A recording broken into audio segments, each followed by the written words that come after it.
तो क्या आप भी बीपीएससी की प्रिपरेशन कर रहे हैं या किसी सिविल सर्विस एग्ज़ाम की, और आपको समझ में नहीं आ रहा है कि 50 पेज का बजट आखिर पढ़ें कैसे?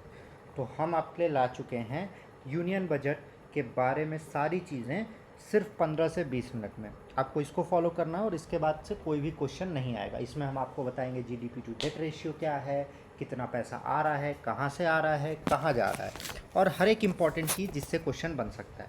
ये हमारी गारंटी है कि इसके बाद कोई भी क्वेश्चन इसके बाहर से नहीं आएगा। यूनियन बजट में क्या क्या प्लानिंग थी उसके बारे में तो हमने पिछले वीडियो में बात कर ही ली है, और अगर आपने नहीं देखा है तो उस वीडियो को जाके ज़रूर देख लीजिए। आज हम बात करने वाले हैं कि उस प्लानिंग के लिए पैसा कहाँ से आने वाला है, और ये मेरी गारंटी है कि इसके बाहर से कोई भी क्वेश्चन आपसे नहीं पूछा जाएगा। तो आइए शुरू करते हैं union budget. Macro economic overview, tax proposals, receipts and expenditure insights, कहाँ से आया और कहाँ गया। तो वीडियो स्टार्ट करने से पहले पिछला यूनियन बजट का वीडियो ज़रूर देख लें, वीडियो को लाइक करें, शेयर करें और सब्सक्राइब करें। तो सबसे पहले यूनियन बजट के ओवरव्यू को देखते हैं।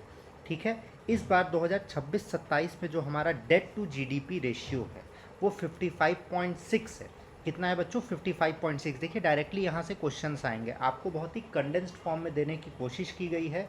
जो आपने नहीं पढ़ा है, जिन्होंने कुछ नहीं पढ़ा है उनके लिए, और सिर्फ वही चीज़ें रखी गई हैं जिससे एग्ज़ाम में क्वेश्चन आएगा, तो डरने वाली कोई बात नहीं है। तो 2026-27 में कितना है बच्चों?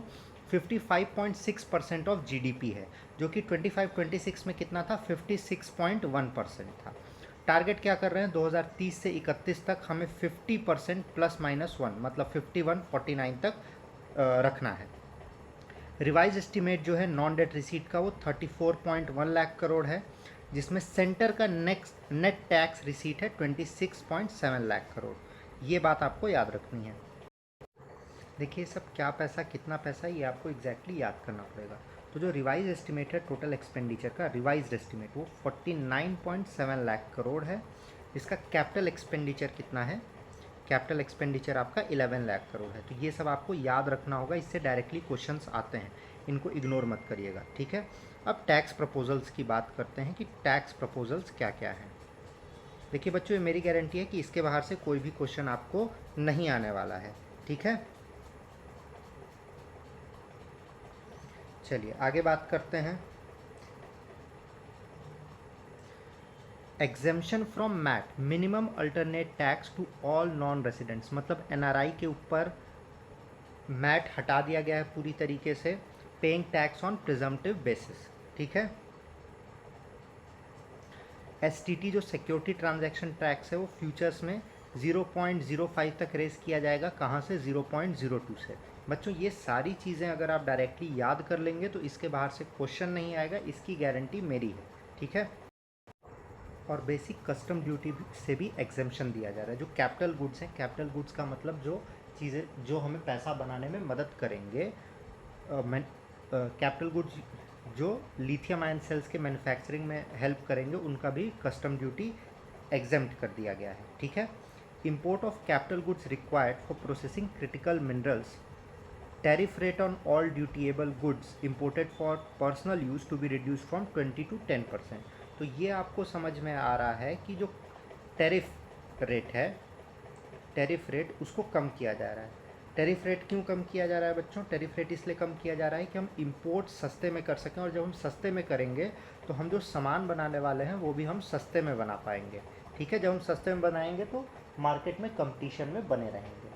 ठीक है, तो किन किन चीज़ों पे कम किया गया है? क्रिटिकल मिनरल्स पे कम किया गया है, सारे ड्यूटीएबल गुड्स पे किया गया, और जो पर्सनल यूज़ के हैं 20% से 10% तक किया जाएगा इनको। आगे बात करते हैं कि अब पैसा आता कहाँ से है। सबसे बड़ा सवाल तो यही हो जाता है ना कि पैसा आ कहाँ से रहा है। तो आइए देखा जाए पैसा आ कहाँ से रहा है, और इसको याद करना होगा आपको। ठीक है, सबसे अधिक पैसा हमारे पास से कहाँ से आता है? बोरोइंग एंड अदर लाइबिलिटीज़, जो लोग हमसे पैसा लेते हैं और जब वो वापस करते हैं उन चीज़ों से हमें सबसे अधिक पैसा मिलता है। कितना मिलता है? 24% मिलता है। इनकम टैक्स से कितना पैसा मिल रहा है? 21% पैसा मिलता है, मतलब टोटल पैसे का 21%। कॉरपोरेट टैक्स है 28%। आप परसेंट की जगह ऐसे भी याद कर सकते हैं कि अगर 100 पैसा है, मतलब 1 रुपये है, तो उसमें से कितना कितना पैसा आ रहा है। ठीक है, कॉरपोरेट टैक्स है 28%, सॉरी बच्चों, कॉरपोरेट टैक्स से 18% आता है। ठीक है, जीएसटी एंड अदर टैक्स से 15% आता है, नॉन टैक्स रेवेन्यू से 10% आता है, एक्साइज ड्यूटी से आपको एक्साइज ड्यूटी से आपको 6% मिलता है, यूनियन एक्साइज ड्यूटी से, कस्टम से 4% मिलता है और नॉन डेप्ट कैपिटल रिसीट से 2% मिलता है। देखिए इंपॉर्टेंट बात आपको ये याद रखनी है कि लास्ट ईयर कॉरपोरेट टैक्स से ज़्यादा मिलता था और इनकम टैक्स से कम मिलता था, ठीक है। तो ये एक्सचेंज हुआ है। तो स्टार्टिंग के 4 तो आपको याद ही रखने कि सबसे अधिक हमें किससे मिलता है, बोरोइंग एंड अदर से मिलता है, फिर इनकम टैक्स से, फिर कॉरपोरेट टैक्स से और फिर जीएसटी और अदर टैक्स से। अब बात करते हैं रेवेन्यू रिसीट की। हमारा रेवेन्यू रिसीट कितना है बच्चों, 35.3 लाख करोड़। कितना है, 35.3 लाख करोड़। और कैपिटल रिसीट कितना है, 18.1 लाख करोड़। इतनी सारी बातें याद रखिएगा। जो डायरेक्ट टैक्स से हम पैसा कमा रहे हैं वो 6.9% है, ठीक है। और टैक्स रेवेन्यू का जो टोटल टैक्स रेवेन्यू आता है उसका 61% है। तो दोनों परसेंटेज आपको याद रखना है कि डायरेक्ट टैक्स जो है वो 6.9% है टोटल का, और जो टोटल टैक्स रेवेन्यू है उसका 61% है, तो आसपास ही है। इनडायरेक्ट टैक्स जो है वो 4.3% है, रेग्रेसिव है, कम होता जा रहा है। और ग्रॉस टैक्स रेवेन्यू जो टोटल टैक्स रेवेन्यू है वो 44.04 लाख करोड़ है, दैट इज़ 11.2% ऑफ जीडीपी। तो इससे आपको ये बात समझ में आ रही है कि टैक्स जो लोग देते हैं वो कितना टैक्स से गवर्नमेंट के पास पैसा जा रहा है। अब पैसा खर्च कहाँ से होता है, एक सेकेंड बच्चों। अब पैसा आ तो गया है, खर्च कहाँ हो रहा है। सबसे अधिक पैसा हम लाते कहाँ से हैं, बोरोइंग से। और सबसे अधिक पैसा देते किसको हैं, स्टेट के शेयर को। मतलब देखिए यूनियन जब पैसा लाता है तो उसको स्टेट्स को भी देना होता है, और सबसे अधिक पैसा वो स्टेट्स को देता है। कितना, जितना बोरोइंग से ला रहा है उससे 2% कम, मतलब 24% हमें मिल रहा है तो 22% देना पड़ रहा है। फिर जितनी हमने बोरोइंग की है, यूनियन ने बोरोइंग की है, उसका इंटरेस्ट पेमेंट होता है 20% पे। फिर सेंट्रल सेक्टर स्कीम, जो सेंट्रल स्पॉन्सर्ड स्कीम्स होती हैं, जो बड़ी बड़ी स्कीम्स आती हैं, 17% उसको जाता है। तो स्टार्टिंग के 3 तो आपको याद करने होंगे कि स्टेट का शेयर जाता है, फिर इंटरेस्ट जाता है और फिर सेंट्रल सेक्टर स्कीम्स में जाता है। फिर आपको दिख रहा है सबसे मेजर पोर्शन जा रहा है डिफेंस में। तो इससे आपको ये बात भी समझ में आ रही होगी कि जो बजट है वो बजट का सबसे अधिक पैसा एलोकेट किसको किया गया है, डिफेंस को किया है। ये आपको आगे बात पता चलेगी। फिर सेंट्रल स्पॉन्सर्ड स्कीम्स जो हैं उसको 8% जा रहा है। फिर फाइनेंस कमीशन और बाकी लोग को ट्रांसफ़र 7%, सब्सिडीज़ जो देती है 6%, पेंशन्स 4% और बाकी जो मिसलेनियस एक्सपेंडिचर है वो 8%। तो रेवेन्यू एक्सपेंडिचर कितना है, 41.3 लाख करोड़। और रेवेन्यू कैपिटल कितना था बच्चों, 35.5 lakh crore. Effective capital expenditure कितना है, 17.1 लाख करोड़। और इफेक्टिव कैपिटल गेन कितना हो रहा था, एक जोड़ दीजिए 18.1 लाख करोड़। तो इसको आपको याद करना पड़ेगा। अब मैट्रिक अलाउंस की बात करते हैं कि बजट में कितना पैसा कहाँ कैसे क्या हो रहा है। टोटल एक्सपेंडिचर हमारा इस साल का 53.47 लाख करोड़ है, इसको याद रखिएगा। देखिए ये सब नंबर्स इंपॉर्टेंट है और 50 पेज का बजट आपको क्रंच करके दिया जा रहा है, ठीक है। तो इसमें से कुछ हटाने की कोशिश मत कीजिएगा, इसमें आपको हर एक चीज़ याद करनी ही होगी, ठीक है। इसमें से मत सोचिएगा कि ये हटा दें वो हटा दें, तो ये सब करने की कोशिश मत करिएगा। Revenue other than granted aids के अलावा जो रेवेन्यू है 67.9% है टोटल का, जो ना ही लॉस हो रहा है और ना ही गेन हो रहा है। कैपेक्स की बात करें तो 22.8% है। और इफेक्टिव कैपिटल एक्सपेंडिचर वो होता है जहाँ पे हम वहाँ पैसा खर्च करेंगे जिससे हमें वापस से पैसा बनेगा, ठीक है। तो 4.4% ऑफ जीडीपी है, 17.15 लाख करोड़ है। और कैपेक्स जो है वो 3.1% ऑफ जीडीपी है, 12.22 लाख करोड़। टोटल स्टेट और यूटी को ट्रांसफ़र कितना किया गया, 26.2 लाख करोड़, 22% ऑफ जीडीपी, ठीक है।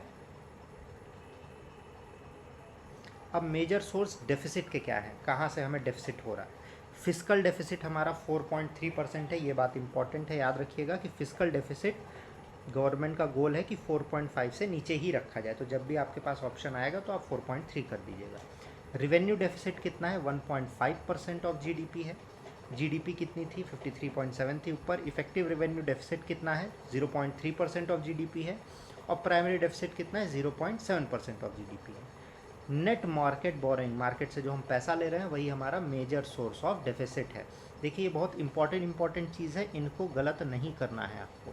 अब देखिए सेक्टोरल हायरार्की की बात करते हैं कि कहाँ कितना एलोकेट किया गया है। अब देखिए यहाँ पे कुछ गलती इन्होंने कर दी है पीडीएफ में, इसको थोड़ा सा हटा दिया जाए। देखिए ये गलत है, ये गलत है आपका। चलिए कंटिन्यू करते हैं। ट्रांसपोर्ट को 43.4% ऑफ द बजट दिया गया है। 2026-27 जो है 2025-26 से 5.4% ज़्यादा पैसा है। और सबसे अधिक पैसा दिया गया है प्रधानमंत्री गरीब कल्याण योजना। ठीक, अब हायरार्की क्या है, किसको सबसे अधिक दिया गया है? सबसे अधिक डिफेंस को दिया गया है, फिर उसके बाद ट्रांसपोर्ट को दिया गया है, फिर होम अफेयर्स, फिर रूरल डेवलपमेंट। डिफेंस एलोकेशन को अकेले 15% दिया गया है, मतलब 7.85 lakh crore. Public capital expenditure कितना है? 12.2 लाख करोड़। अब देखिए 2014-15 में 2 लाख करोड़ हुआ करता था, ठीक है, 14-15 में 2 लाख करोड़ हुआ करता था, और 25-26 में 11.2 लाख करोड़ आ चुका है पब्लिक कैपेक्स। एक आपको इम्पॉर्टेंट पॉइंट बता देते हैं, infrastructure risk guarantee fund government ने दिया है, जिससे purposely calibrated partial credit guarantee मिलेगी लेंडर्स को। जो पैसा लेंगे इंफ्रास्ट्रक्चर के लिए, उनको गारंटी दी जाएगी कि अगर आपके कुछ ख़राब होता है, टूटता है, तो हम आपको इंश्योरेंस देंगे, बट पूरा नहीं देंगे, पार्शियल दिया जा रहा है। इस पार्शियल वर्ड पे ध्यान दीजिएगा, ठीक है। तो आइए कुछ क्वेश्चन करते हैं ताकि हमको पता चल सके तैयारी कैसी है आपकी। What is the target set for debt to GDP ratio by the year 2030-31? तो 2030-31 तक के लिए कितना है? 50% ±1। और इस साल कितना है? 55.6%, 25-26 में, सॉरी 26-27। लास्ट ईयर कितना था? 56.1%। Which of the following components constitute the largest source of tax receipt? पैसा कहाँ से आता है? टैक्स रिसीट मतलब पैसा आता कहाँ से? तो सबसे देखिए बगल में इसने परसेंटेज लिख दिया, तो ये तो आपको पता चल ही जाएगा, बट इसने गलत परसेंटेज लिखा है। कॉर्पोरेट टैक्स से 18% आता है। सबसे अधिक कहाँ से आता है बच्चों? बोरोइंग एंड अदर लाइबिलिटीज़ से। उसके बाद इनकम टैक्स और फिर कॉर्पोरेट टैक्स। सबसे अधिक पैसा जाता कहाँ पे है? Borrowing and state share. Okay, the security transaction rate STT on future is propose to be raised from 0.02% to which rate? 0.02 से बढ़ा के कितना कर रहे हैं बच्चों? 0.005% कर रहे हैं। चलिए आगे बात करते हैं। What is the correct chronological और descriptive hierarchy for allocation among the given sectors? तो देखिए इसमें पहले तो दिया नहीं है, आपको ऑप्शन बी होगा। यहाँ पे ट्रांसपोर्ट पीछे होगा और डिफेंस आगे होगा, ठीक है। सबसे अधिक किसको दिया गया है? डिफेंस को दिया गया है, फिर ट्रांसपोर्ट को दिया गया है, फिर रूरल डेवलपमेंट को दिया गया है, ठीक है। What is the projected fiscal deficit as a percentage of GDP? देखिए जब भी आपसे फिस्कल डेफिसिट पूछेगा ये हमेशा 4.5 से कम होता है, ठीक है। तो इसका ऑप्शन कितना हो जाएगा? 4.3 हो जाएगा। तो आज के लिए इतना ही। सेशन को लाइक शेयर सब्सक्राइब करना बिल्कुल भी ना भूलें। और यहाँ पे 2 लेक्चर्स में आपका ख़त्म होता है पूरा बजट। मिलते हैं आपसे अगले वीडियो में करंट अफेयर्स के साथ। तब तक के लिए जय श्री राम, बाय।